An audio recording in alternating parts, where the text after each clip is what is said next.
సంవత్సరాలు ముఖ్యమంత్రిగా ఉన్న చంద్రబాబు నాయుడు అప్పుడు ఇవ్వనోడు ఇప్పుడు ఇస్తాడా? కాబట్టి కేవలం మిమ్మల్ని మభ్యపట్టడానికి, మిమ్మల్ని మోసం చేయడానికి ఊళ్ళల్లోకి వస్తారు. కాబట్టి మీరంతా కూడా గట్టిగా జగనన్నకి సపోర్టివ్గా ఉండాలి. జగనన్న చెప్పింది చేసి చూపించాడు. ఇస్తానన్నది ప్రతి ఒక్క కుటుంబానికి అందించాడు. అది ఇల్లు కానీ, వైద్యం కానీ, విద్య కానీ, ఈరోజు ఆసరా కానీ, అమ్మవాడ కానీ, చేయూత కానీ, రైతు భరోసా కానీ, అలాగే మన హాస్పిటల్స్ కూడా రెనోవేట్ చేసి అన్ని ఫెసిలిటీస్తో ఈరోజు చూసారుగా 100 బెడ్ హాస్పిటల్. సో ఉన్న ఫెసిలిటీస్ అన్నిటితో పాటు డయాలసిస్ సెంటర్ కూడా మనం తీసుకురావడం జరిగింది. వరకు వెళ్ళాలి, వెళ్ళి గంటలు వెయిట్ చేయాలి వాళ్ళ టైం వచ్చేంత వరకు. మళ్ళీ వాళ్ళు రావడానికి ఒక రోజంతా పోతుంది. కానీ ఇక్కడ మీకు ఇచ్చిన టైంకి హాస్పిటల్కి వెళ్ళి డయాలసిస్ చేసుకొని వచ్చే అవకాశాన్ని ఈరోజు జగనన్న సాయంతో నేను చేయడం జరిగింది. అంతేకాకుండా మన సాయిబాబా టెంపుల్కి వెళ్ళే దారిలో టూరిజం సంబంధించి ఈ వారంలోనే ఒక భూమి పూజ చేయడం జరిగింది.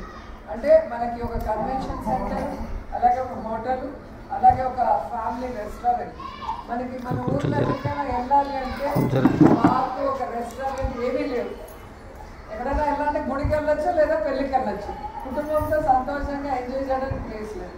సో దానికోసమే కన్స్ట్రక్షన్ స్టార్ట్ చేసాం. ఒక నెలలో రెస్టారెంట్ అయితే ఓపెన్ చేసేస్తారు.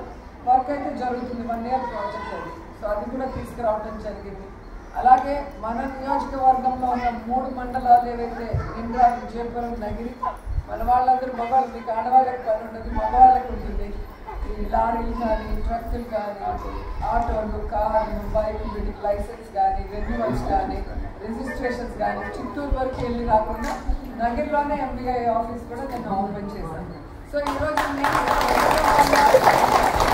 గెలిపించడం వల్ల నేను జగనన్నని అన్నీ కూడా ధైర్యంగా అడగగలుగుతున్నాను, అన్నీ కూడా మీకు చేయించగలుగుతున్నాను.